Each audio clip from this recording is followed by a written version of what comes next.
ရဲ့အဆုံးအမသာသနာတော်မှာမုတ်ချပြုလို့ရမယ်ကောင်းမှုကုသိုလ်၃မျိုးရှိတယ်ဘုံညာကရိယာဝတ္ထုအဲ့ဒီ၃မျိုးကဒါနသီလဘာဝနာဒါနစွမ်းနိုင်သမျှစွန့်ကြဲပေးကမ်းလှူဒါန်းခြင်းသီလကိုယ်နဲ့နှုတ်အပြစ်ကင်းအောင်ဆောင်စည်းထိန်းသိမ်းခြင်းဘာဝနာမိမိတဏ္ဍာ၌ဖြူစင်သောစိတ်များဖြစ်ပွားအောင်အထောက်ခြင်းအဲ့ဒီကောင်းမှု၃မျိုးအကြောင်းညီညွတ်သလိုပြုရတော့ဒါနအကြောင်းညီညွတ်တဲ့အခါဒါနပြုသီလအကြောင်းညီညွတ်တဲ့အခါသီလဆောက်တည်ဆောင်ထိန်းဘာဝနာအကြောင်းညီညွတ်တဲ့အခါဘာဝနာတရားပွားများအထောက်ယံဖယံခါကြတော့လေဒါနသီလနှမျိုးပြုစုစည်းဖို့အကြောင်းညီညွတ်မယ်ယံဖယံခါကြတော့လေဒါနသီလဘာဝနာ၃မျိုးလုံးပြုစုစည်းဖို့အတွက်အကြောင်းညီညွတ်မယ်၃မျိုးလုံးပြုစုစည်းဖို့အကြောင်းညီညွတ်လို့၃မျိုးလုံးပြုစုစည်းဖို့ရတာတော့ဒါတော့အကောင်းဆုံးပဲစွမ်းနိုင်သမျှလဲလူတိုင်းရတယ်ကိုယ်ချင်းသီလစင်ကြယ်အောင်ကိုယ်နဲ့နှုတ်ပြည့်ကင်းအောင်စောင့်စည်းထိန်းသိမ်းရတယ်ကိုယ်နဲ့နှုတ်စောင့်စည်းထိန်းသိမ်းရုံနဲ့မပြည့်စုံမလုံလောက်သေးဘူးဘာလို့သေးသလဲစိတ်စင်ကြယ်အောင်စောင့်စည်းထိန်းသိမ်းမှုလိုတယ်စိတ်ကလောဘဒေါသမောဟမာနစတဲ့စိတ်ဆိုးစိတ်မိုက်တွေနဲ့စိတ်ဟာညှဉ်းနှွမ်းနေပြီဆိုရင်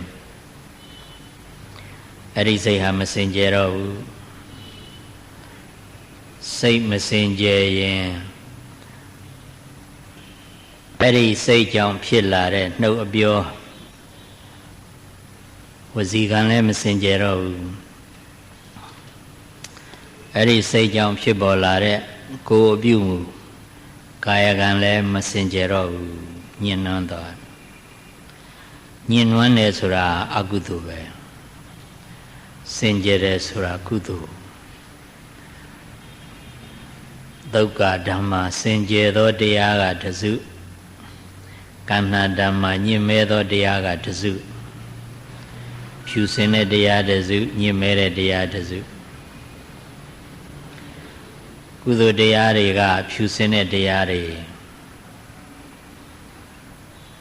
အကုသိုလ်တရားတွေကညှဉ်းမဲတဲ့တရားတွေဖြူစင်တဲ့စိတ်ထားရှိလို့ဖြူစင်တဲ့အပြစ်ကင်းတဲ့စကားပြောမိတယ်ဖြူစင်တဲ့စိတ်ထားရှိလို့ဖြူစင်တဲ့အပြစ်ကင်းတဲ့အလုပ်ကိုလုပ်မိတယ်အဲ့ဒါလို့ဆိုလို့ရှိရင်စိတ်စင်ကြယ်နှုတ်စင်ကြယ်အလုပ်စင်ကြယ်တော့ကောင်းကျိုးချမ်းသာရတယ်စိတ်ကမစင်ကြယ်ပဲနဲ့မကောင်းတဲ့စိတ်ရုပ်စိတ်ညံ့နေနဲ့စိတ်မဲနေမယ်ဆိုရင်လောဘဒေါသမောဟမာနဒိဋ္ဌိဝိသိကိစ္စစတဲ့စိတ်မိုက်စိတ်ရိုင်းနေနဲ့စိတ်ဟာညှဉ်းမဲနေပြီဆိုရင်စိတ်ညှဉ်းမဲတဲ့အတွက်နှုတ်အပြောလည်းပဲညှဉ်းမဲပြီလိမ့်မယ်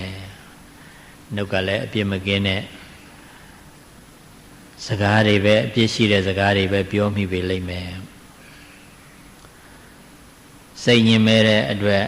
အလုတ်ကလည်းအပြစ်မကင်းတဲ့အလုတ်အပြစ်ရှိတဲ့အလုတ်တွေကိုပဲလုပ်မိပြီလိမ့်မယ်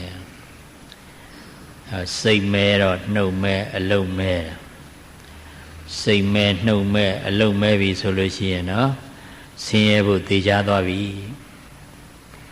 အခုလဲဆင်းရဲမယ်နောင်လဲနှုတ်မဲစိတ်မဲအလုံးမဲကြောင့်ဖြစ်ပေါ်လာတဲ့အကျိုးတွေကလည်းပဲဆိုးကျိုးတွေပဲဖြစ်တော့ဆင်းရဲမယ်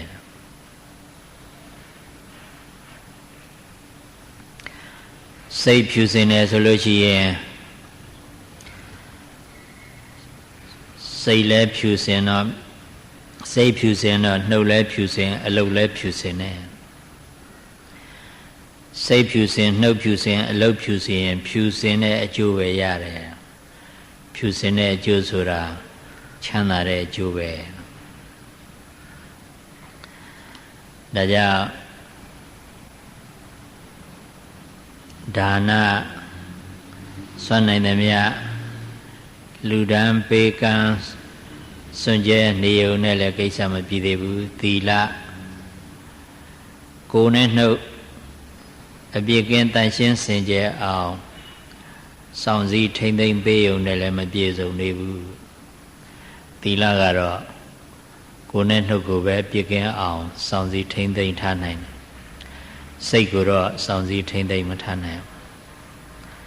ဒါကြောင့်အရင်းငံဖြစ်တဲ့စိတ်ပါဖြူစင်အောင်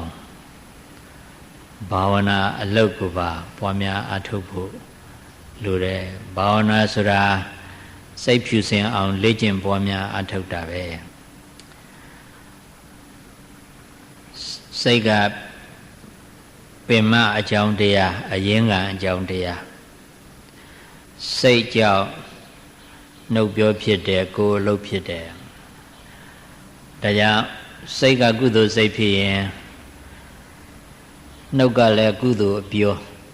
အလုပ်ကလည်းကုသိုလ်အလုပ်ဖြစ်တော့စိတ်ကညင်မဲတဲ့အကုသိုလ်ဖြစ်ရင်နှုတ်ကလည်းအကုသိုလ်အပြောအလုပ်ကလည်းအကုသိုလ်အလုပ်ဖြစ်တယ်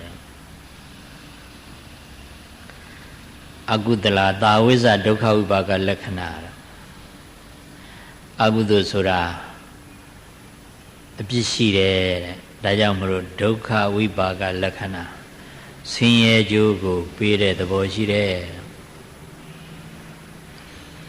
အပြစ်မကင်းတဲ့အတွက်ပဲအကုသိုလ်ဟာဆင်းရဲကြိုးကိုပေးတာ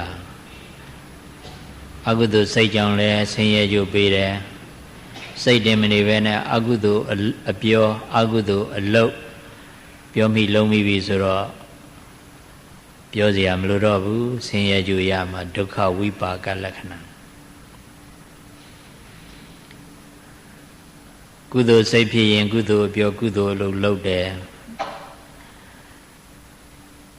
ကုသိုလ်စိတ်ဆိုတာဖြူစင်တဲ့စိတ်ဒါကြောင့်မြတ်စွာဘုရားက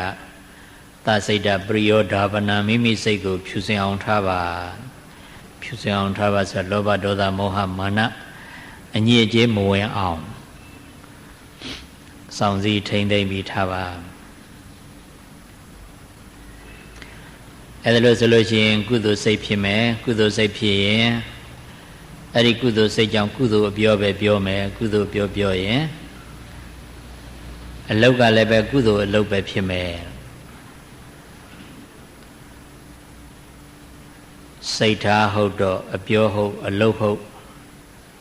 စိတ်ထားကောင်းတော့အပြောကောင်းအလုပ်ကောင်းစိတ်ထားဖြူတော့အပြောဖြူအလုပ်ဖြူကောင်းကျိုးချမ်းသာရသည်ဣဒသောစတိပစ္စတောစတိကတပုံဣဒမောဒတိပစ္စမောဒတိကတပုံညောဥပယထမောဒတိသောမောဒတိသောပမောဒတိဒိဋ္ဌဝကာမဝိသုဒ္ဓမတ္တနော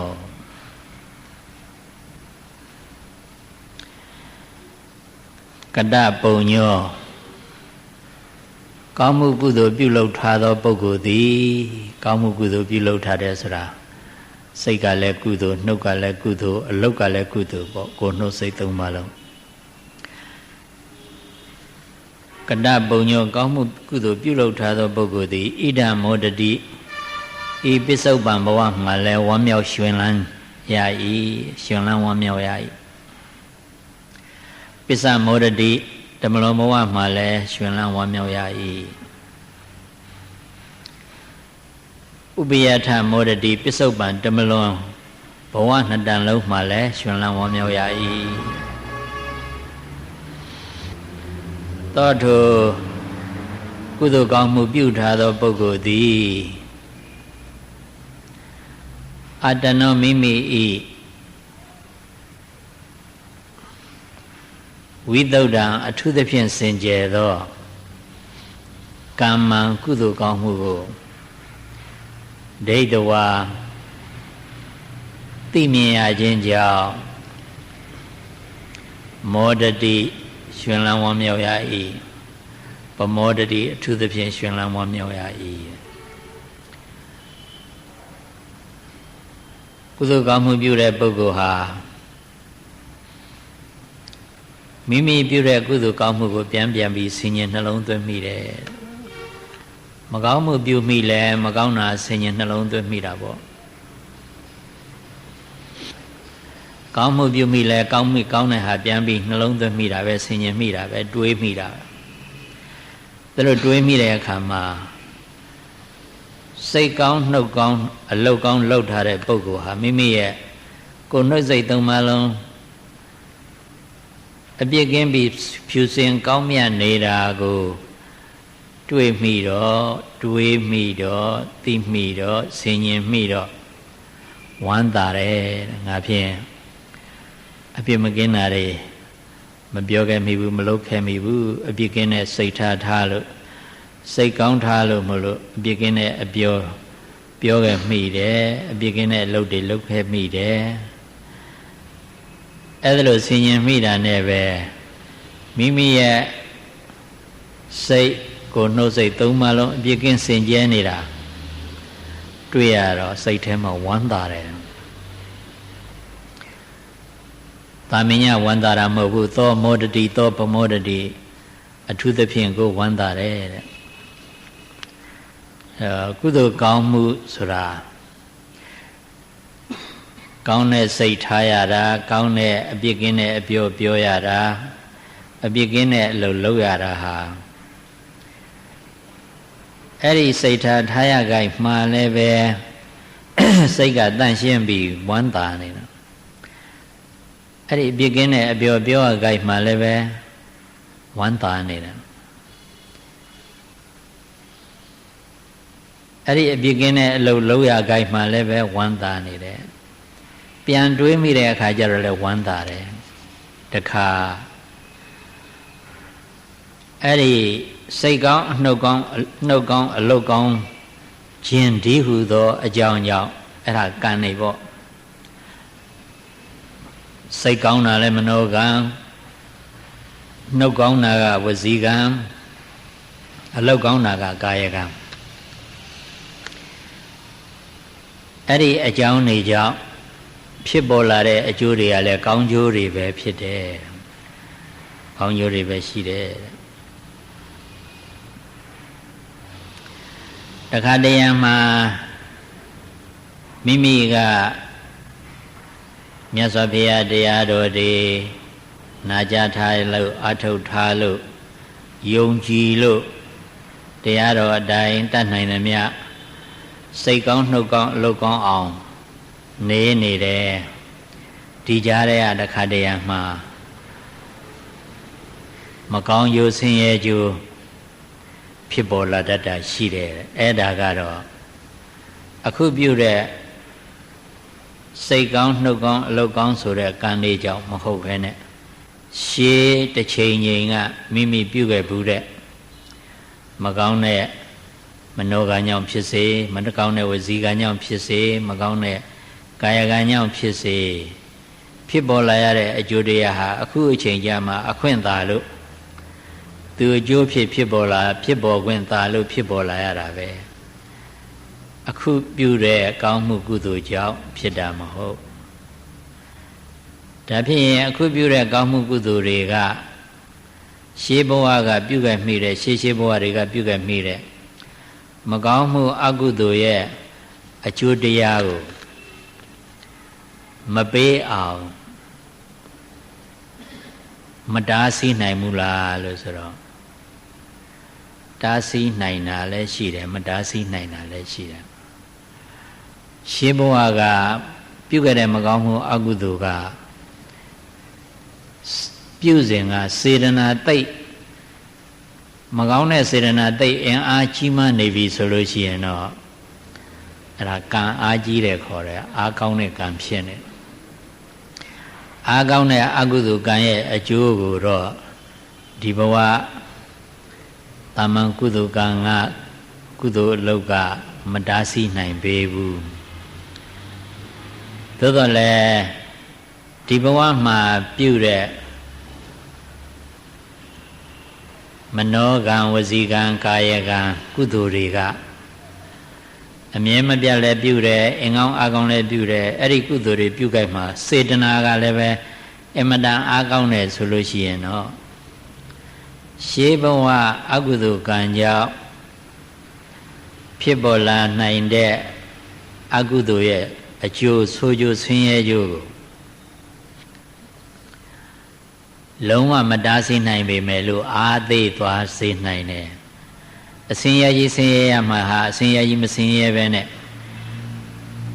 နည်းနည်းပါးပါးပဲဆင်းရဲရုံနဲ့ကိစ္စပြီးသွားနိုင်တယ်အဲ့ဒါကတော့အခုဒီဘဝပြုတဲ့ကောင်းမှုကုသိုလ်ကအင်အားကောင်းလို့သို့တော်လည်းပဲ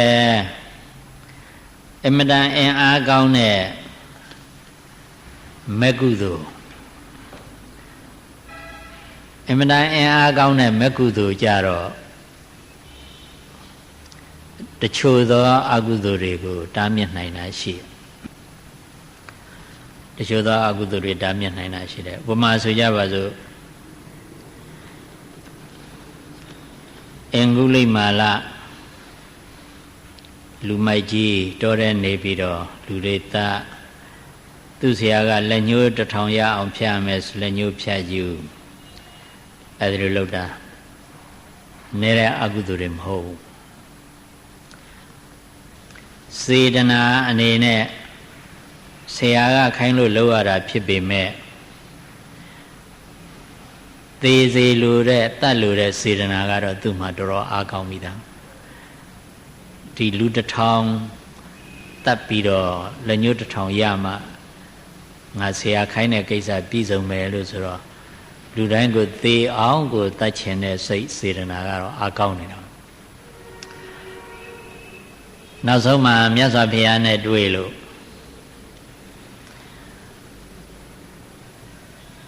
လူတတ်တဲ့လုပ်ငန်းဆွန့်လွတ်ပြီးတော့1000ပြည့်ကနေမြတ်စွာဘုရားထံမှာယဟန်ပြုပြီးတရားကျင့်တဲ့အခါကျတော့မဉ္ဇဉ်40ဖူဉ္ဇဉ်40ရပြီးယဟန္တာဖြစ်သွားတယ်မဉ္ဇဉ်ဆိုတာအစမထင်သန္တရာကလေးကတတ္တဝါရဲ့တဏ္ဍာစင်မှာအမြင့်တွယ်လာတဲ့လောဘဒေါသမောဟမျိုးစေ့အဲ့ဒီမျိုးစေ့ကိုဖြည့်ဆည်းနိုင်တဲ့စွမ်းအတ္တိရှိတယ်မဲ့အတိကအဲ့ဒီမျိုးစေ့ရှိနေသမျှတော့လောဘဖြစ်เสียအာယုန်နဲ့တိုက်ဆိုင်ရင်လောဘထဖြစ်တယ်ဖြစ်เสียအာယုန်နဲ့မတိုက်ဆိုင်နေရင်တော့မဖြစ်သေးဘူးဒေါသဖြစ်เสียအာယုန်နဲ့တိုက်ဆိုင်ရင်ဒေါသထဖြစ်တယ်အာယုန်နဲ့မတိုက်ဆိုင်နေရင်တော့ဝတ်နေသေးတယ်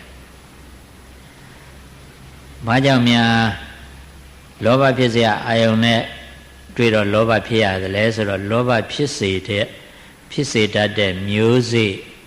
တတ္တဝါရဲ့တဏ္ဍာမှာရှိနေလို့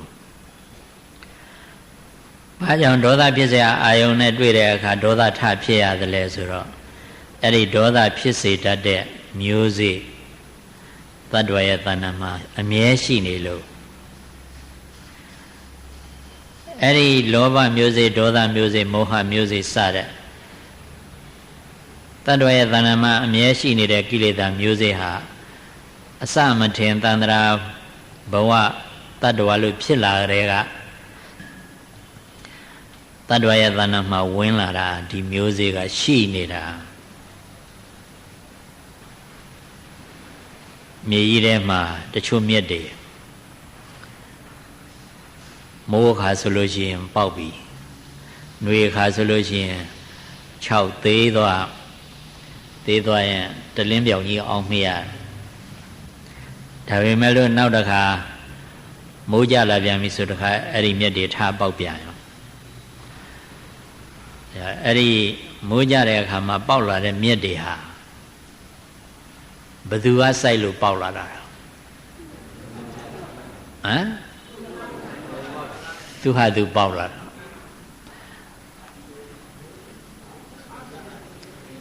ဘာကြောင့်များသူဟာသူပေါက်ရမျိုးစေ့ကမြေကြီးထဲမှာရှိနေလို့ဒီလိုမဟုတ်လားရေနဲ့မတွေ့ရတဲ့ຫນွေအခါမှာကြတော့မပေါက်နိုင်ဘူးရေနဲ့တွေ့ရတဲ့မိုးအခါကြတော့ပေါက်လာတယ်ဘာကြောင့်ပေါက်လာသလဲသူမျိုးစေ့ကမြေထဲမှာအမြဲရှိနေလို့အဲ့ဒီတိုင်းပဲဒီလိုတရားအထုတ်နေတော့ခါဖျားရှိခိုးနေတော့ခါစိတ်အစဉ်ပြေနေတော့ခါမှာတော့ချောလို့ကုသိုလ်စိတ်ကလေးတွေဖြည့်လို့စိတ်ကလေးတွေဖြူလို့ရုပ်ကလေးတွေကြီးလို့ဒါပေမဲ့နောက်တစ်ချိန်ချိန်မှာစိတ်အခက်မသိစရာအစင်မပြေစရာအကြောင်းတစ်ခုနဲ့သွားတွေ့ပြီဆိုရင်တော့ဘယ်လိုဖြစ်သွားမွေဟောက်ပပြင်းထောင်လာတာပေါ့မဟုတ်လားပပြင်းထောင်လာတာဒေါသဖြစ်လာတာပေါ့အဲ့ဒီဒေါသဟာအခုလိုနေတော့မှတော့ရှိလားဒါဖြင့်မိုးအခါမှာပေါက်လာတဲ့မြက်ဟာຫນွေအခါမှာမြက်ပေါက်ဖို့ရအကြောင်းရှိသလားဟမ်မရှိဘူးဒါဖြင့်မိုးအခါကြဘာလို့ပေါက်မိုးရင်နဲ့ဘာနဲ့တွေ့ဒါဖြင့်အဲ့ဒီမျိုးစေ့ကအဲ့ဒီမိုးအခါကြမှရောက်လာတာလားဘယ်လိုလဲအဲ့ဒါဖြင့်အခုယောဂီတို့သဏ္ဍာန်ဒေါသအခုဖြစ်သလားဖြစ်သလားလို့မေးတာတော့ရှိသလားမရှိဘူးလားဆိုတော့မေးခွန်းမဟုတ်သေးဘူးဟုတ်ကဲ့လားအခုဒေါသဖြစ်သလားဖြစ်ဘူးဒီလိုဆိုရင်ဒေါသမရှိဘူးပေါ့ဟမ်ရှိလားဘာလို့ရှိမှန်းသိတော့ဟမ်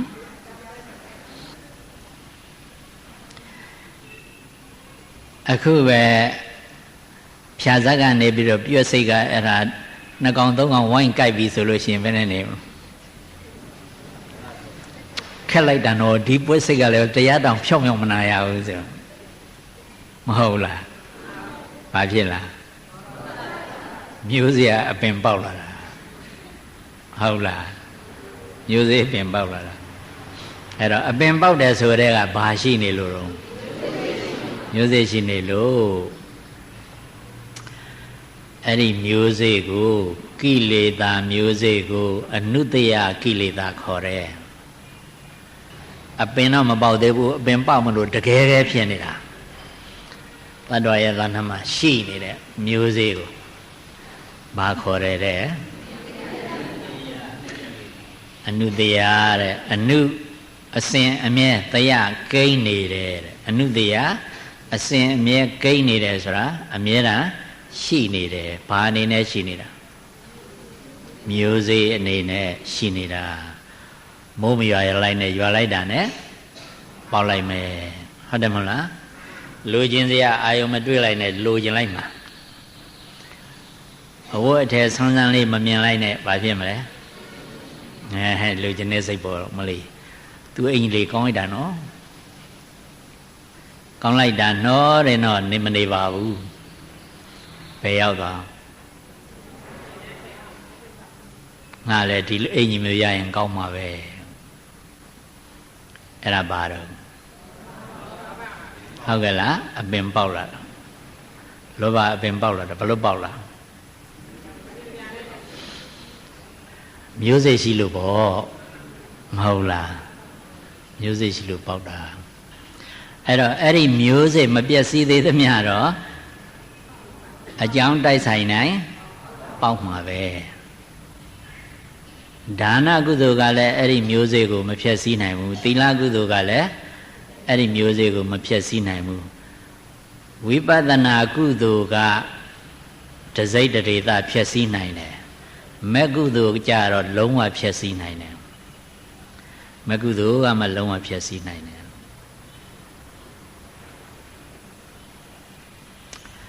ဒီတော့အဲ့ဒီတတ္တဝရဲ့တဏ္ဍာမှာမျိုးစေ့အနေနဲ့အမြဲတမ်းငုတ်ရှိုးကွယ်ပြောက်ပြီးပုံနေတဲ့ကိလေသာတတ္တိကိုအနုတ္တယကိလေသာလို့ခေါ်တယ်ဟုတ်ကဲ့လားဘာခေါ်တော့ကိလေသာခေါ်တယ်အဲ့ဒါကနေပြီးတော့စိတ်ထဲမှာထပြီးလိုချင်လောဘစိတ်တွေဖြစ်ပြီးစိတ်ဆိုးဒေါသစိတ်တွေဖြစ်ပြီးဆိုလို့ချင်းအဲ့ဒါအပင်ပေါက်လာတာခေါ်တယ်ဟုတ်တယ်မလားအဲ့ဒီအပင်ပေါက်တဲ့ကိလေသာကိုတော့ပရိယုဌာဏကိလေသာလို့ခေါ်တယ်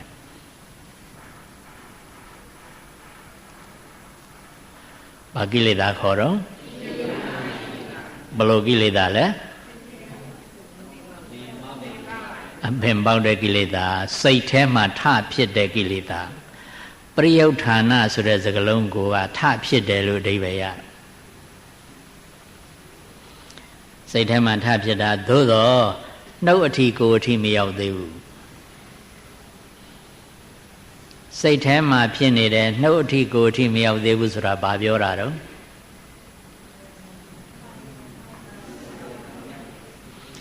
ဝစီကံမြောက်အပြစ်မကင်းတာမပြောမိသေးဘူးဒီလိုမဟုတ်လားကာယကံမြောက်အပြစ်မကင်းတာမလုပ်မိသေးဘူးဒါကိုလွန်ကျူးတယ်ခေါ်တယ်မဟုတ်လားနှုတ်နဲ့လည်းမလွန်ကျူးမိသေးဘူးကိုယ်နဲ့လည်းမလွန်ကျူးမိသေးဘူးဘယ်ထဲမှာပဲဖြစ်နေလဲစိတ်ထဲမှာပဲဖြစ်နေတယ်အဲ့ဒါဘာကိလေသာခေါ်တော့ပရိယုဌာဏကိလေသာအပင်ပေါက်လာပြီအပင်ပေါက်ယုံမကပဲနဲ့အပွင့်ပွင့်အသီးသီးပြီဆိုတဲ့အခါကျတော့မဖြစ်တော့ခုစားယုံပေါ့မဟုတ်လားအစိတ်ပင်ကအစိတ်သီးသီးတော့အဲ့ဒီအစိတ်သီးခုစားပေါ့ဟုတ်လားတရားပင်ကတရားသီးသီးတော့အဲ့ဒီတရားသီးခုစားပေါ့အဲ့ဒါလို့အပွင့်ပွင့်အသီးသီးတဲ့အခြေအနေရောက်လာပြီဆိုတော့ဝီတိတ်ကမကိလေသာခေါ်တယ်ခုနပြောတယ်နှုတ်အထိကိုယ်အထိရောက်လာတာအဲ့ဒါကိုလွန်ကျူးတယ်လို့ခေါ်တယ်လွန်ကျူးတယ်ဆိုတာနှုတ်နဲ့အပြစ်မကင်းတာပြောမိတာကိုယ်နဲ့အပြစ်မကင်းတာလုပ်မိတာအဲ့ဒီကြတော့ဝိတိတ်ကမကိလေသာခေါ်တယ်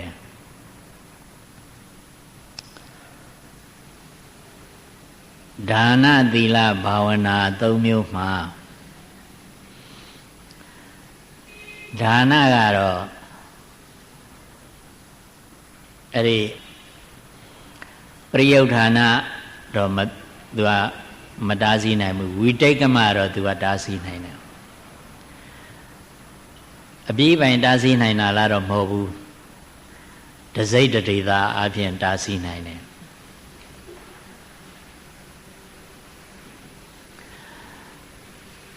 သီလကတော့ဝိတိတ်ကမကိုအပြည့်ပိုင်တားဆီးနိုင်တယ်သီလစောင့်ထိန်နေသမျှကာလပတ်လုံးတော့ဝိတိတ်ကမမရှိဘူးဝိတိတ်ကမရှိလားသူတော်ဘာပစ္စည်းခိုးပါမလားဝိတိတ်ကမရှိလားမရှိဘူးဟုတ်ကဲ့လားအဲ့တော့အလုတ်ဝိတိတ်ကမလည်းမရှိဘူးအပြောဝိတိတ်ကမလည်းမရှိဘူးအပွင့်လည်းမပွင့်ဘူးအသီးလည်းမသီးဘူးဘသူကထိမ့်ပေးတာလဲဆိုတော့သီလကထိမ့်ပေးတာအခုယောဂီတို့စိတ်ထဲမှာဆိုကြပါစို့ကိုကဈဉ္ညာလျှောက်တာတို့ကောင်းလိုက်တာခြေတော့ရွေရှားမှုတွေရှင်းရှင်းလေးတွေ့နေတယ်အဲဒါယောဂီတယောက်ကရှေ့ကနေဖြတ်သွားလိုက်တယ်ပြက်မသွားဘူးလားအဲ့တော့ဆဲသေးလားဆဲဘူးဘာလို့မဆဲလဲသီလကထိမ့်ပေးထားလိုက်လို့သီလထိမ့်ပေးထားလိုက်တော့နှုတ်လွန်ကျူးမှုရှိသေးလား မရှိတော့ဘူးကိုယ်ကလည်းစိတ်ဆိုးမှန်ဆိုးနဲ့အဲ့ဒီယောဂီကိုဆွဲကလွဲကလှုပ်သေးသလားဘာဖြစ်လို့ဟုတ်လားအဲ့တော့ကိုလွန်ကျူးမှုလည်းမရှိဘူးဘယ်ကထိမ့်ပေတော့လာထိမ့်ပေတာဟုတ်ကဲ့လားသီလသိက္ခာပုဒ်ကြီးပါအဲ့၅ပါးသီလပဲကြည်ပါဘာတွေထိမ့်တာတွေ့ရမလို့တတ္တဝါရဲ့အသက်မတတ်ဘူးဆိုဘာထိမ့်တော့ကာယကံထိမ့်တာမဟုတ်ဘူးလားသူတို့ဘာပစ္စည်းမခိုးဘူးဆိုတော့သူများသားများမပြတ်မှားဘူးဆိုတော့လိမ်မပြောဘူးဆိုတော့ဝစီကံထိမ့်တာအယက်ဒေဇာမတောက်စားဘူးဆိုတော့ကာယကံထိမ့်တာငါးပါးသီလကြည့်ရင်ပဲဘာနဲ့ဘာပဲထိမ့်ပြီကာယကံနဲ့ဝစီကံနဲ့ထိမ့်ပြီတယ်စိတ်แท้ကတော့မဖြစ်ဘူးလားစိတ်แท้ကတော့ခုနကိုယ်ရှိဖြတ်သွားတဲ့ယောဂီဆိုလို့ရှိရင်ရှုမှတ်လို့ကောင်းနေတယ်သမာဓိဖြစ်နေတယ်ရွေးရှားမှုလေးတွေလည်းအစိတ်စိတ်ပိုင်းပိုင်းတွေ့နေရတယ်ဒီလောက်တောင်ကောင်းနေတဲ့အချိန်လာရဲဆိုစိတ်แท้ကတော့ဆွဲဆုပ်ပြလိုက်ချင်တယ်အဲ့ဒီယောဂီမဟုတ်လားဆွဲဆုပ်ပြလိုက်ချင်တယ်အပင်တော့ပေါက်လိုက်သေးတော့ဟုတ်ကလားဘာပဲမဖြစ်တယ်လဲမပွင့်တာမသိတာပဲရှိတယ်နော်မပွင့်တာမသိတာပဲရှိတယ်အဲ့မပွင့်အောင်မသိအောင်ဘယ်သူကထိမ့်ပေးသီလထိမ့်ပေးတယ်ဒါဖြစ်ရင်အဲ့ဒီဆွဲဆုပ်ခြင်းတဲ့စိတ်ကလေးမဖြစ်ပေါ်အောင်ဆိုလို့ရှိရင်တော့ဘာကထိမ့်ပေးရဟုတ်ကဲ့လားစိတ်ဆိုးတယ်စိတ်ဆိုးတယ်စိတ်ဆိုးတယ်နဲ့ရှုပြလိုက်မဟုတ်လားရှုပြလိုက်ပြီဆိုလို့ရှိရင်စိတ်ဆိုးတဲ့စိတ်ကလေးပျောက်သွားတာနဲ့ကြွခြင်းနဲ့ကြွတယ်လှမ်းတယ်ချတယ်ကြွခြင်းနဲ့ကြွတယ်လှမ်းတယ်ချတယ်ခြေတော့လှုပ်ရှားမှုပြန်ရှုတဲ့အခါကျတော့စိတ်ကငြိမ်းသွားရောကဲအပင်ပေါက်သေးလားဘယ်သူနဲ့ထိမ့်လိုက်တာဟုတ်ကဲ့လားစိတ်မဲသွားလားဖြူးသွားလားဘာဝနာအလုပ်ဟာမိမိတဏ္ဍာမှာဖြူစင်သောစိတ်များဖြစ်ပွားအောင်လေ့ကျင့်ပွားများအားထုတ်ခြင်းဟုတ်ပြီလားဒီတော့အခုပြောတာသဘောပေါက်လားအနုတ္တယရဲ့ပရိယုဌာဏရဲ့ဝိတိတ်ကမရဲ့ဝိတိတ်ကမကိလေသာမဖြစ်အောင်တော့ဘာလို့ရလဲသီလဆောင်ထင်းရတယ်ပရိယုဌာဏကိလေသာမဖြစ်အောင်တော့ဘာဝနာပွားရတယ်ဒါပေမဲ့အပင်မပေါက်ပေမဲ့လို့မျိုးစေ့ကရှိနေတော့အပင်ပေါက်ဖို့ရတကယ်ကဲတော့ဖြစ်မနေဘူးလားဖြစ်နေတယ်အဲ့ဒီမျိုးစေ့ကိုပြက်အောင်တော့ဘယ်လိုလုပ်အောင်မဲ့ညံဖူညံရရမယ်ဒီလိုမဟုတ်လားမဲ့အသိဖို့အသိထူးခြားထင်မြတ်တဲ့မဲ့အသိဖို့အသိရပြီဆိုရင်တော့အနုတ္တယခေါ်တဲ့မျိုးစေ့ပါပျက်စီးသွားပြီမဲ့ကုသိုလ်ကအနုတ္တယကိုတတ်တယ်ဝိပဿနာကုသိုလ်ကလည်းတစိတ်တရေသားတော့တတ်တယ်မဲ့ကုသိုလ်လိုအပြည့်အစုံမတတ်နိုင်တာပဲရှိတယ်မဲ့ကုသိုလ်ကတော့အပြည့်အစုံအကျွင်းအကြံမရှိအောင်တတ်ပြလိုက်တယ်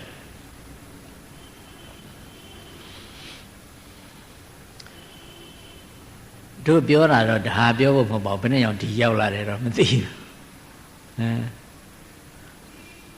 ဘယ်ကနေရောက်လာအင်္ဂုလိမာလာနဲ့ရောက်လာတာဟုတ်လားဒီလိုပါရဲ့ဒုတိယဟိုရောက်ဒီရောက်နေကိုင်းတို့နားလေလားဟမ်ဟိုရောက်ဒီရောက်တရားလဲနားလေတာပဲလားကဲအခုကိလေသာမကောင်းတဲ့စိတ်ဘယ်နှမျိုးတွေ့ပါတော့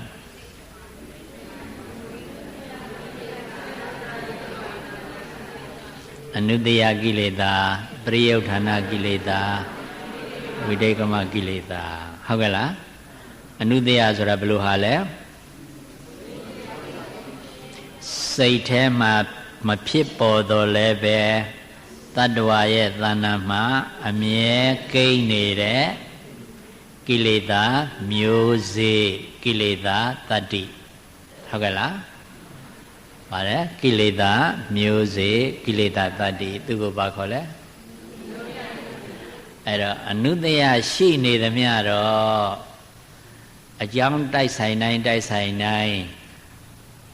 စိတ်ထဲမှာထပြီးပရိယုဌာဏမဖြစ်ဘူးလားဖြစ်တယ်အဲ့တော့ပရိယုဌာဏတောင်မဖြစ်အောင်ဆိုလို့ရှိရင်ဘာလုပ်ရမလဲအနုတ္တယကိုဖျက်ဆီးရမယ်ဒီလိုမဟုတ်လားအနုတ္တယပယ်ရမယ်ကဲအနုတ္တယပယ်ခြင်းရင်ဘာနဲ့ပယ်မလဲ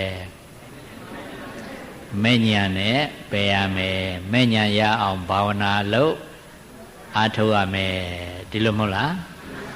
မဲ့ညာဘာဝနာလုပ်အားထုတ်လို့မဲ့ညာရပြီဆိုလို့ရှိရင်တော့မဲ့အတိကကိလေသာမျိုးစေ့တတ္တိကိုဖျက်ဆီးပြလိုက်တော့အနုတ္တယပြုတ်ကြောအဲ့ဒါကိုဈာပြတ်တော့ပြောလိုက်ပါမယ်သမုတ်စေတာပဟံခေါ်တယ်ပဟံဆိုတာပယ်တာသမုတ်စေတာဆိုတာအမြစ်ပြတ်သမုတ်စေတာပဟံဆိုတာအမြစ်ပြတ်ပယ်လိုက်တယ်ဆိုတာဘာကိုပယ်တာပြောတာတော့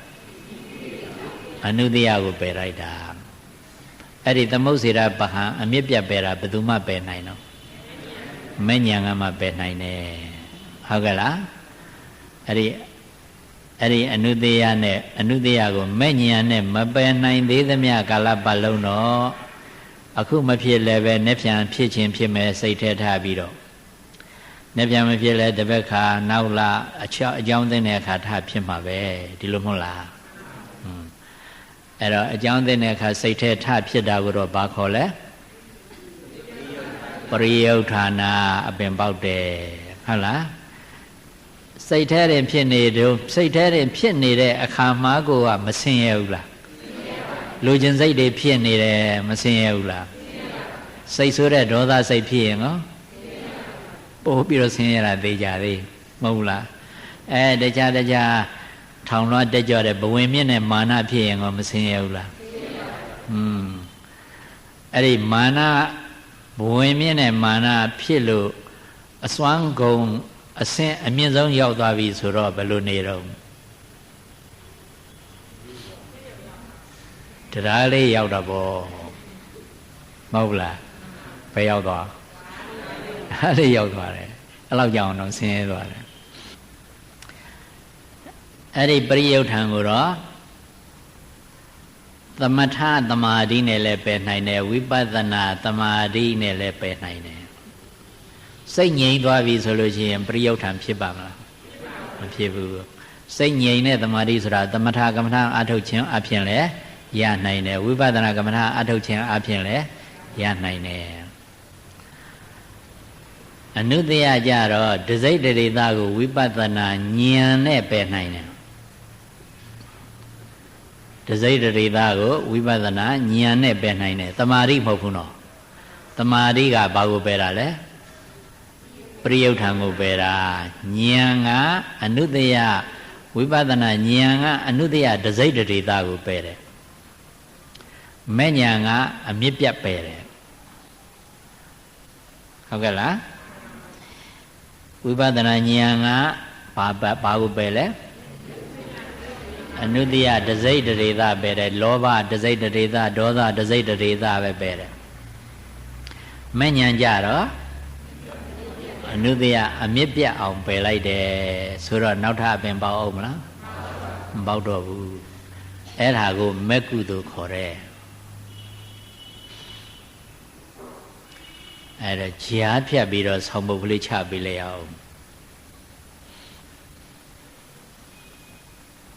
ဆိုလွန်ကျူးထကြွားစင်ကိန်းကသုံးဝကိလေသာလွန်ကျူးဆိုတာဘာကိလေသာဝိတိတ်ကမကိလေသာထကြွဆိုတာပရိယုဌာဏအစင်ကိန်းတဲ့ကိလေသာကဟုတ်ကဲ့လားလွန်ကျူးကိလေသာကိုဘာနဲ့ပယ်မလဲမလွန်ကျူးအောင်သီလဆောင်စည်းလေဆောင်စည်းထိမ့်သိမ့်လိုက်ဒီလိုဆိုလို့ရှိရင်လွန်ကျူးကိလေသာပယ်နိုင်ရော ထားကြွစိတ်ထဲမှာတင်ထားကြွနေတဲ့ကိလေသာကိုတော့သမာဓိနဲ့ပဲသမထသမာဓိနဲ့လည်းပဲလို့ရတယ်ဝိပဿနာသမာဓိနဲ့လည်းပဲလို့ရတယ်အစဉ်ကိန်းနဲ့အနုတ္တိယကြတော့ဘာနဲ့ပဲရတစိတ်တရေသဆိုရင်နော်ဝိပဿနာညာနဲ့ပဲအမြင့်ပြတ်ဆိုရင်နော်အမြင့်ပြတ်ပဲတာကိုပါဠိလိုဘယ်လိုခေါ်သမုတ်စေတပဟံဟုတ်ကဲ့လားခေါ်တယ်ဆိုသီလသမာဓိပညာထိပေတိသုံးသိက္ခာလွန်ကျူးကိုသီလနဲ့ပဲဒီလိုမဟုတ်လားထားကြွကိုသမာဓိနဲ့ပဲအစဉ်ကိန်းကိုပညာနဲ့ပဲပညာဆိုတာဝိပဿနာပညာမဲ့ပညာဟုတ်လားဝိပဿနာပညာဆိုတာဝိပဿနာဉာဏ်ဝိပဿနာအသိမဲ့ပညာဆိုတာမဲ့ဉာဏ်မဲ့အသိသီလကလွန်ကျူးကိုပဲပယ်နိုင်တယ်ထားကြွနဲ့အစဉ်ကိန်းကိုမပယ်နိုင်ဘူးသမာဓိကတော့ထားကြွကိုပဲပယ်နိုင်တယ်အစဉ်ကိန်းကိုမပယ်နိုင်သေးဘူးဘာကမှအစဉ်ကိန်းကိုပယ်နိုင်တယ်ဘာပညာလဲဝိပဿနာပညာမဲ့ပညာဟုတ်တယ်မဟုတ်လားအဲ့တော့အစဉ်ကိန်းခေါ်တဲ့မျိုးစေ့ရှိနေသမျှတော့တစ်ချိန်ချိန်မှာအပင်လဲပေါက်နိုင်တယ်အသီးအပွင့်လဲပွင့်နိုင်သိနိုင်တယ်ဒီလိုမဟုတ်လားအဲ့တော့လုံးဝအပွင့်လဲအပွင့်အသီးလဲမသိရအောင်အပင်လဲမပေါက်ရအောင်ဆိုရင်ဘာလို့ရမျိုးစေ့ကိုဖျက်ပြရမယ်မဟုတ်ဘူးလားမျိုးစေ့ဖျက်ပြရမယ်ဒါဖြင့်အဲ့ဒီသီလသမာဓိပညာဆိုတဲ့ပယ်နိုင်တဲ့စွမ်းရည်ရှိတဲ့အကျင့်၃မျိုးမှာပဲအကျင့်ကအားအကောင်းဆုံးလဲပညာအကျင့်ဆိုတာဝိပဿနာပေါ့ဝိပဿနာအထုတ်တော့ဝိပဿနာဉာဏ်မရဘူးလားဝိပဿနာဉာဏ်ဝိပဿနာပညာကုံဆုံးသွားတော့မဲ့ပညာမရဘူးလားဟုတ်ကဲ့လားအဲ့တော့မဲ့ပညာမဲ့အသိဟာအမြင့်ပြကိလေသာမျိုးစေ့ကိုဖျက်ဆီးတတ်တဲ့အတွက်အားသေးသလားအားကောင်းသလားအဲ့ဒါကြောင့်မို့အရှင်အင်္ဂုလိမာလ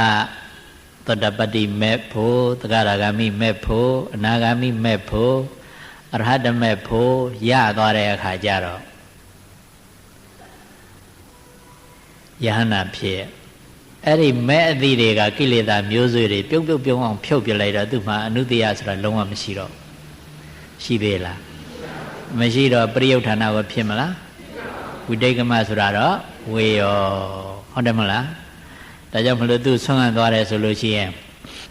ဒီကိုရောကြီးပဲငါအမေတတ္တာဒီကိုရောကြီးပဲငါသားတတ္တာဆိုပြီးတော့ခဲနဲ့ဝိုင်းပေါက်ဒုံးနဲ့ပြစ်ကြတယ်မဟုတ်လားသူစိတ်ဆိုးလားဘာဖြစ်လို့ဒေါသရဲ့မျိုးစေ့ဖြစ်တဲ့အနုတ္တယကိုမဲ့ညာနဲ့ပယ်ဖြတ်ပြီးလို့မျိုးစေ့ကိုမရှိတော့အပင်ပေါက်သလားမပေါက်ဘူးဟုတ်တယ်မလားသူကဘာမှပြန်မလုပ်ဘူးဆိုတော့လေဟိုပေါက်တဲ့လူတွေလည်းနောက်ကြတော့ရပ်သွားမှာပေါ့မဟုတ်လားအဲကြတော့ဟေးသူလူတုံးကလူဆိုးကြီးဟဲ့ဘုန်းကြီးဖြစ်လာတော့ဒီလိုမဟုတ်တော့ဘူးဟဲ့ဆိုပြီးသဘောပေါက်သွားမှာပေါ့အဲသဘောပေါက်သွားတော့တချို့လဲသနာလို့မလုပ်ဖဲနေမှာပေါ့တချို့လည်းပဲသူကနဲ့သူရှိပါစေဒီလိုသဘောထားပြီးတော့မပေါက်ဖဲနေတော့မှာပေါ့မပေါက်တော့ဘူးအဲ့သူမှာလူပေါင်း1000လောက်တတ်ခဲ့တဲ့ကြီးမားတဲ့အကုသိုလ်ကံကြောင့်ရရှိတဲ့အကျိုးဟာအဲ့ဒီခဲပေါက်ဒုတ်ပြခံရတာလေးပဲရှိတော့တခြားဘာမှမရှိဘူးသူသေးသွားပြီဆိုပဲကြအောင်မလားဘာဖြစ်လို့ယန္နာဖြစ်တော့ဘဝအတိဖြစ်သေးလားမဖြစ်တော့ပဲကြအောင်မလဲမဟုတ်လားအဲ့တော့ ကြီးမားလှတဲ့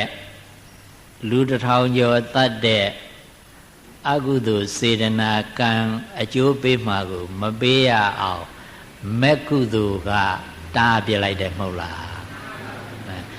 အဲ့ဒါလို့အားကောင်းတဲ့ကုသိုလ်ကတော့လည်းပဲတားနိုင်တယ်အားမကောင်းရင်တော့လည်းပဲမတားနိုင်ဘူးပေးတာပဲသူကျိုးอ่ะဟိုအကုသိုလ်တွေကတိတ်ပြီးတော့လောက်ခဲ့တဲ့အကုသိုလ်တွေကတိတ်အားကောင်းနေတော့လည်းမရဘူးအရှင်မောက္ကလံကြည်ပါလားမဉ္ဇဉ်ဖူဉ္ဇဉ်ရယဟနာပုဂ္ဂိုလ်ကြီးဖြစ်တကူရာမှာဧတတက်ဘွဲမြတ်စွာဘုရားရဲ့လက်ဝဲတော်ရအကတဝကဘယ်သူမှမနိုင်နှင်းနိုင်တဲ့နန္ဒောပနန္ဒနဂါမင်းတောင်မှနဂါရောင်ဖန်ဆင်းပြီးတော့မြတ်စွာဘုရားရဲ့အမိန့်တော်အရာနိုင်နေတာမဟုတ်လားအဲ့လောက်ကြောင့်ဆွမ်းစက်တီထက်တယ်ဒါပေတဲ့ပြန်တော်မူတဲ့အခါကျတော့လူဆိုးတွေတတ်လို့ပြန်တော်မူရတယ်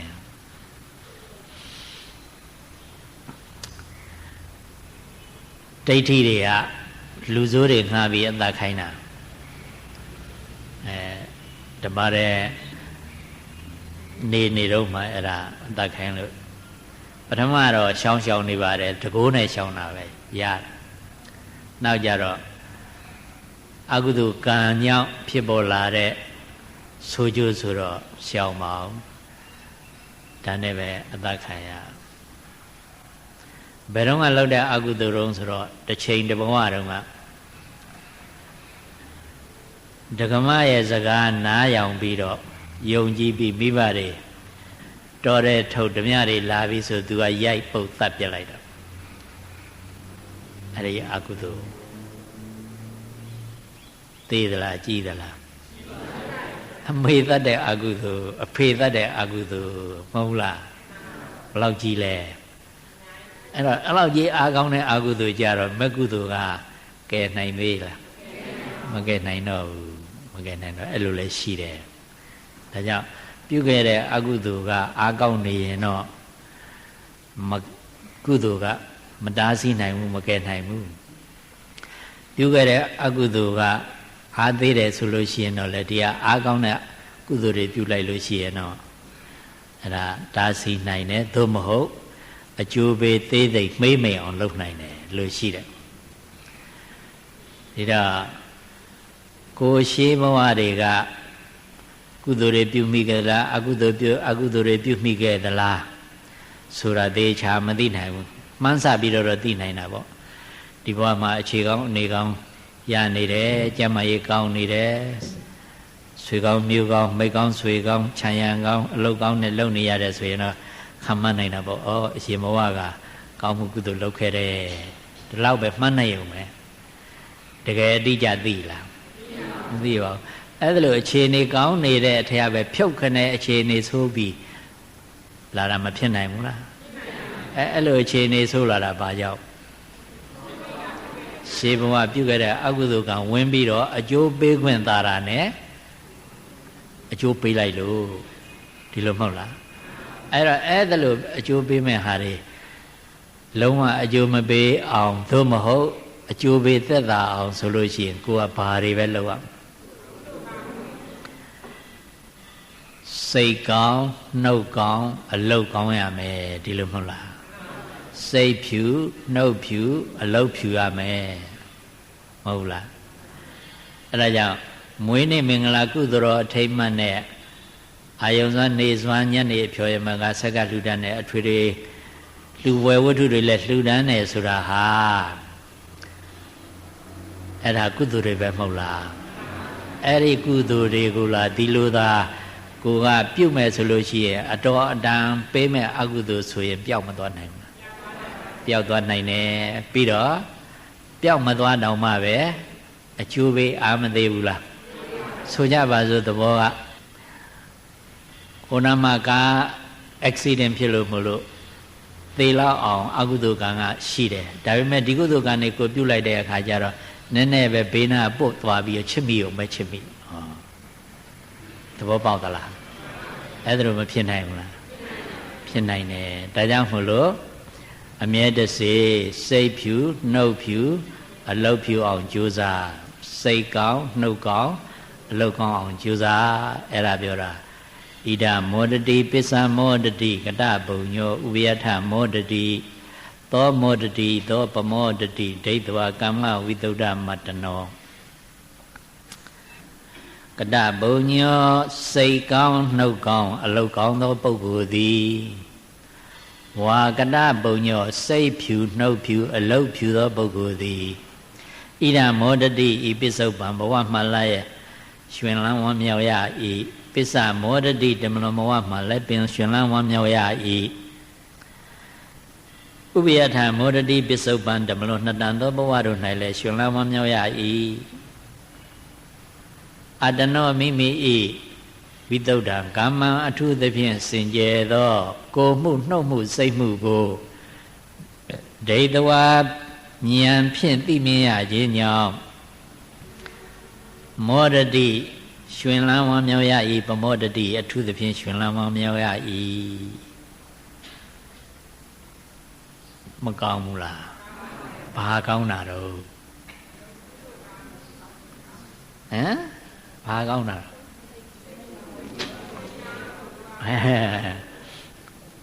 စိတ်ကိုနှုတ်စိတ်သုံးပါးလုံးဖြူစင်ကောင်းမြတ်နေတာအောင်ကြိုးစားလို့ရှိရင်ကောင်းသည်ဒီလိုမဟုတ်လားအဲ့ဒါလိုကောင်းရင်ကောင်းကျိုးချမ်းသာတွေပဲရမယ်လို့ဟောထားတဲ့မြတ်စွာဘုရားရဲ့တရားတော်ကလည်းကောင်းသည်ဘာကြောင့်ကောင်းတော့တဘာဝကြလို့ပေါ့မဟုတ်လားတဘာဝမကြဘူးလားကြတယ်တဘာဝကြရင်ကောင်းတာပဲတဘာဝမကြရင်မကောင်းဘဝပေါင်းစုတောင်းအထုတွင်ကောင်းပြုကောင်းပြောကောင်းသဘောနှင့်ကောင်းသောနှလုံးတစ်ဖြောင်းသုံး၍တလုံးစင်ဖြူထိုးသည့်သူကငါမူကောင်းမှုအစုစုကိုစီးပြုခဲ့မိရတော်ပြီဟု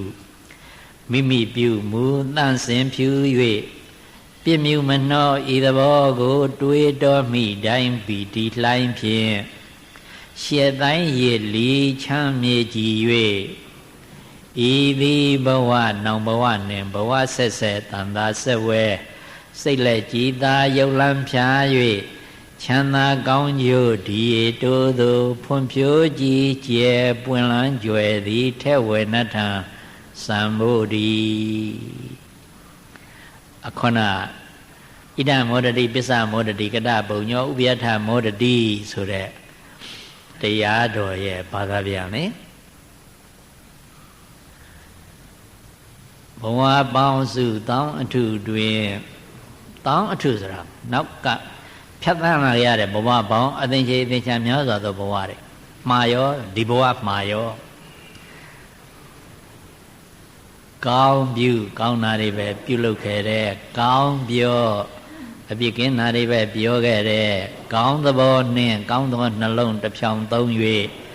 စိတ်ကောင်းနှလုံးကောင်းပဲထားခဲ့တယ်ဒီလိုမဟုတ်လားစိတ်ကောင်းနှုတ်ကောင်းအလုပ်ကောင်းကာယကံဝစီကံမနောကံသုံးပါလုံးကောင်းနေပြီကောင်းတဲ့ကံတွေတွေးမိရင်ဘာဖြစ်မလဲဝမ်းသာမှာပေါ့မဟုတ်လားဝမ်းသာတယ်ဆိုတဲ့ကကုသိုလ်စိတ်တွေတိုးနေတာကောင်းတာတွေ့ရလို့ဝမ်းသာတာကုသိုလ်စိတ်တွေတိုးနေကောင်းပြုကောင်းပြောကောင်းသဘောနှင့်ကောင်းသောနှလုံးတစ်ဖြောင်းသုံး၍သလုံးစင်ဖြူထိုးသည့်သူကသူပြန်တွေးမိလိုက်မယ်တဲ့တစ်ချိန်ချင်းမဟုတ်ပါဘူးမကြာခဏတွေးမိတာငါမူကောင်းမှုအစုစုကိုစီးပြုခဲ့မိရတော်ပြီဟုငါဘဝအရာတော်လေးစွာကောင်းတာတွေပဲငါလုပ်ခဲ့တယ်ကောင်းတာတွေပဲပြောခဲ့တယ်ကောင်းတာတွေပဲကြံတွေးခဲ့တယ်စိတ်ကောင်းနှုတ်ကောင်းအလုပ်ကောင်းပဲဖြစ်ခဲ့တယ်ငါမူကောင်းမှုအစုစုကိုစီးပြုခဲ့မိရတော်ပြီဟုမိမိပြုမူတန့်စင်ဖြူ၍ပြည့်မြူမနှောဤသဘောကိုတွေးတော်မိတိုင်းဒိဋ္ဌဝါကမ္မဝိသုဒ္ဓမတ္တနောဖြူစင်စင်ကြယ်တဲ့ကိုယ်အလုပ်ကိုပြန်ပြီးတော့သိမြင်ရတယ်တွေးတော်မိတိုင်းပီတိလှိုင်းဖြင့်မောတတိဝမ်းမြောက်ရ၏ ပမောတတိအလွန်အလွန်ဝမ်းမြောက်ရ၏ပီတိလှိုင်းဖြင့်ရှက်တိုင်းရစ်လီချမ်းမြေကြည်၍ဤသည်ဘဝဒီဘဝတည်းမလားနောက်ဘဝနှင့်နောက်တဘဝတည်းမလားဘဝဆက်ဆက်တန်သာဆက်ဝဲစိတ်လက်ကြည်သာရုပ်လန်းဖြာ၍ချမ်းသာကောင်းညို့ဒီတိုးသို့ဖွံ့ဖြိုးကြည်ကျယ်ပွင့်လန်းကြွယ်သည်ထဲဝေနတ္ထံသံမုဒိဟုတ်ပြီလားဘာဟုတ်တယ်လဲအဖြူလို့လားမဲလို့လားဒါကြောင့်မလို့ဖြူနိုင်အောင်ဒါနသီလဘာဝနာကိုအချိန်ရအကြောင်းညီညွတ်အခွင့်သင်နိုင်ကြိုးစားအထောက်ပြုလို့ရတယ်အဲ့လိုပြုလို့ရတာမှအခုဒီကမောင်မိုးအောင်ဝင်းကသူ့မွေးနေ့မင်္ဂလာအထိမ်းအမှတ်ဖြစ်ဖြင့်ကုသိုလ်ပြုတော့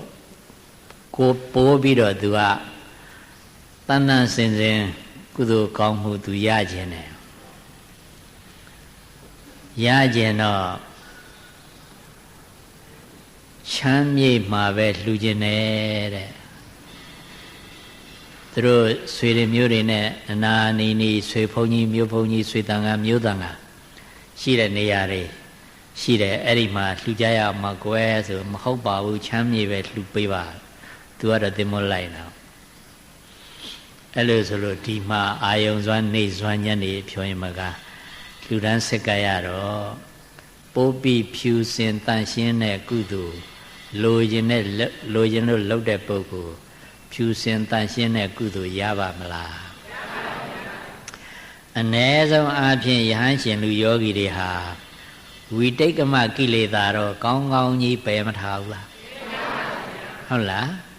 ပရိယုဋ္ဌံကိလေသာပရိယုဋ္ဌာဏကိလေသာလည်းပဲများသောအားဖြင့်ပယ်ထားတယ်ရှုမှတ်ပြီးပယ်တယ်မဟုတ်လားပယ်ထားတယ်မပယ်နိုင်သေးတာဘာပဲရှိလဲအနုတ္တိယတောင်းမှအမြင့်ပြတ်တာမပယ်နိုင်တာယံဖယံခတစိတ်တွေဒိဋ္ဌတော့ပယ်မထားဘူးလားဝိပဿနာဉာဏ်ဖြစ်တဲ့အခါမှာတစိတ်ဒိဋ္ဌတော့ပယ်တယ်ဖောင်းနာပိန်နာလေးရွေရှားနေတဲ့သဘောတွန်းကန်နေတဲ့သဘောလေးတက်တက်ပဲလို့သူ့ကြည့်တက်တက်တွေ့နေရတဲ့အခါဝမ်းပဲပုံသဏ္ဍာန်မတွေ့ရဘဲနဲ့တွေ့နေခါအဲ့ဒီမှာဆိုရဲ့အနတ္တဝိပဿနာဉာဏ်နေဖြစ်နေတာအနတ္တနုပဿနာဉာဏ်နေပုဂ္ဂိုလ်တ attva အတ္တရဲ့လို့မဟုတ်ဘူးလှုပ်ရှားတွန်းကန်နေတဲ့လေသဘောလေးမျှတာရှိတာပဲဒါဟာပုဂ္ဂိုလ်တ attva မဟုတ်ဘူးလို့အဲ့ဒါလို့မသိဘူးလားအဲ့ဒါအနတ္တဉာဏ်ပဲမဟုတ်ဘူးလားအ ਨੇ ဆုံးအဲ့ဒီအနတ္တဉာဏ်ဖြစ်လို့ရှိရင်မိမိတဏ္ဍာမှာအဲ့ဒီအခါမှာဝင်မဲ့အနုတ္တိယဝင်မအောင်မလားမဝင်တော့ဘူးအနုတ္တိယတစိတ်တတိသားတော့ငြိမ့်နေဝိတိတ်ကမလုံးဝငြိမ့်နေဘာကြောင့်တော့သီလပြည့်စုံစင်ကြယ်အောင်ဆောင်ထိန်ထားလို့ဟုတ်ကဲ့လားပရိယုဋ္ဌာဏများသောအဖြစ်ငြိမ့်နေဘာကြောင့်တော့သမာဓိဖြစ်နေလို့ရှုမှတ်တဲ့အခါမှာဟုတ်တယ်မဟုတ်လားအနုတ္တိယကြတော့တစိတ်တရေသငြိမ့်တဲ့အခါငြိမ့်နေအဲ့ဒီတော့မစင်ကြယ်ပေဘူးလားစင်ကြယ်သောအလှူခံများအားလှူရတဲ့ကုသိုလ်ဟာစင်ကြယ်တန့်ရှင်းတဲ့ကုသိုလ်မဖြစ်ပေဘူးလားဖြစ်တော့အဲ့ဒီစင်ကြယ်တန့်ရှင်းတဲ့ကုသိုလ်ကပိုးပြီးတော့အကျိုးပေးမကြီးမှာဘူးလားဒီတော့စင်ကြယ်ကြယ်ကုသိုလ်လိုချင်တဲ့ပုဂ္ဂိုလ်များကုသိုလ်တရားတိုးပွားပြီးအကျိုးများရအောင်တစ်ချက်ခုတ်နှစ်ချက်ပြလူသူတန်းလူလည်းအကျိုးများမိမိလည်းအကျိုးများကိလေသာတစ်ဖြည်းတစ်ဖြည်းငြိမ့်သွားမယ်ဝိပဿနာဉာဏ်နဲ့တိုးမယ်မဟုတ်ဘူးလားအဲ့ဒါလို့တိုးပွားအောင်ကြိုးစားအထောက်ကြခြင်းအပြင်မိမိတို့တဏ္ဍာမှာရှိတဲ့အနုတ္တိယပရိယုဋ္ဌာဏဝိတိတ်ကမကိလေသာတွေအမြင့်ပြတ်ပယ်တတ်နိုင်လို့ဆင်းရဲခတ်သိမ်းငြိမ်းရာနိဗ္ဗာန်ကိုလင်းမြန်စွာမျက်မှောက်ပြုနိုင်ကြပါစေ